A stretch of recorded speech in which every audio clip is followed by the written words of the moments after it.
on behalf of my co-author, and actually it's probably best to say Kim Skobba is the primary author of this paper. And it's on community land trust homeowners. Community land trust may not be very familiar, or you may not be familiar with community land trusts, which is okay because they're kind of a strange yet important thing that's out there for would-be homeowners. And we thank Wiley Blackwell and Sharon so much for the award. This is really great. So the delicious irony of why Kim is not here today is that she's closing on a home. So that's worthy of its own applause later on. But I'm her backup dancer today. So when you hear the terms, there's a few terms that we use in the paper interchangeably. Tenure and career, those can mean different things for different sets of people. When you're talking about professionals that in corporations, the longer tenured you are, the more likely you are to advance throughout the career. For everybody in this room, academic tenure, receiving tenure is vital for your career in academia. But in housing, those terms are very different, important yet different. Housing tenure, quite simply, is in the US, are you a homeowner or are you a renter? So it's a very 0-1 type mentality. In the UK and other countries, specifically within the UK, London, there's a lot more of these shared equity type arrangements, and more on that in just a second.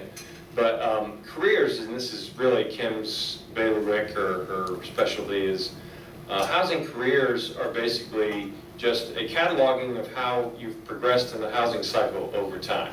And of course you want to continue to improve your housing over time.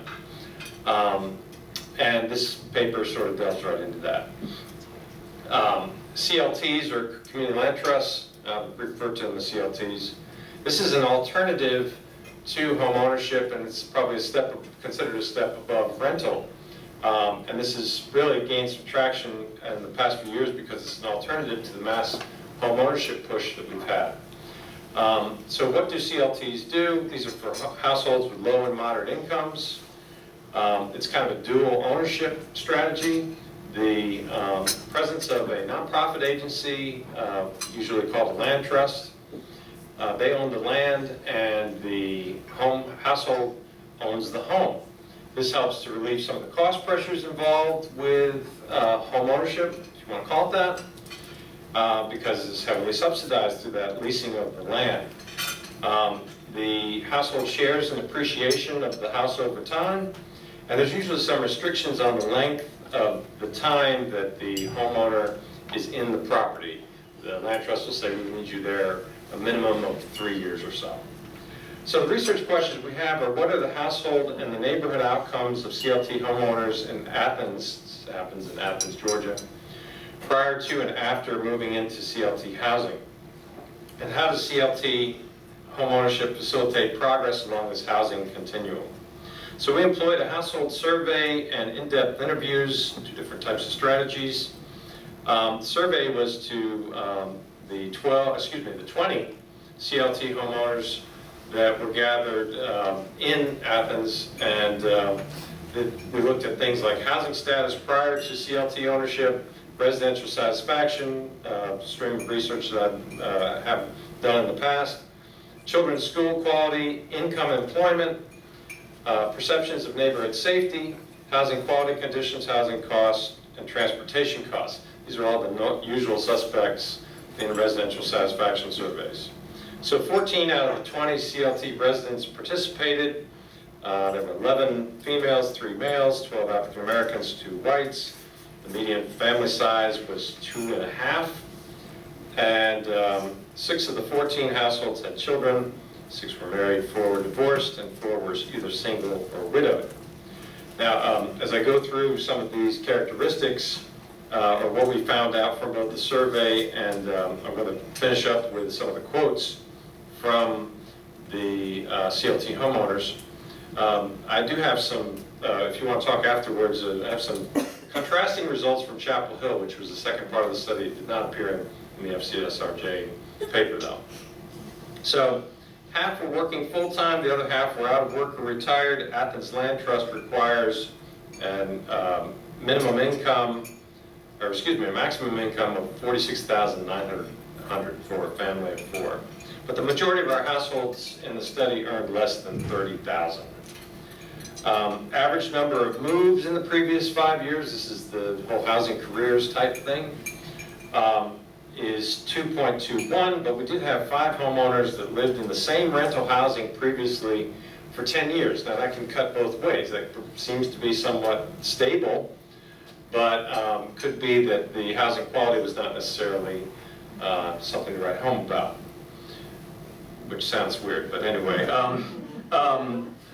All homeowners felt confident that they would be able to stay in their homes as long as they wanted to. This was actually an interesting finding for us because it's interesting because we kind of think of CLT housing as sort of a bridge to market housing, but they seemed to be very comfortable in where they were at. So it's kind of one of those things, okay, what is the real purpose of CLTs? I'll just get, and so there were lots of good quality indicators about proximity to things like healthcare, neighborhood amenities. So this all points to good parts of CLT housing. And I'll just finish up with some quotes from the article that I really liked.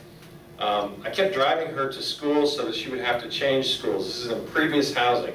When I was a kid, I went to every school in town. I hated it. So CLT helps to alleviate some of that. This allowed me to be a first-time home buyer. I didn't think I would be able to get my own home. It's great because if you have a low income, you're still able to purchase a home. I was coming from a situation that was not enviable. I was at the point where I sorely needed this. It was one point in my life where I was extremely lucky. It provided me with the stability I needed to rebuild my life. We aren't in the category of being able to maintain the home. This is actually one of the downsides of the CLT. That's only partly due to my circumstances because I live alone. I've never been able to have house, time, energy, and money, all 3 of these things at the same time. It's difficult to maintain the house. Well, that's one of those responsibilities that you build towards. So, all in all, pretty positive experience, both from a normative and from data standpoint, and from just the rich comments that we got in the interview sessions towards the whole CLT experience. And it's really one of the most lightly researched type areas in housing specifically. So I think in the next 5 years or so, we're going to see more papers and research related to community land trusts. And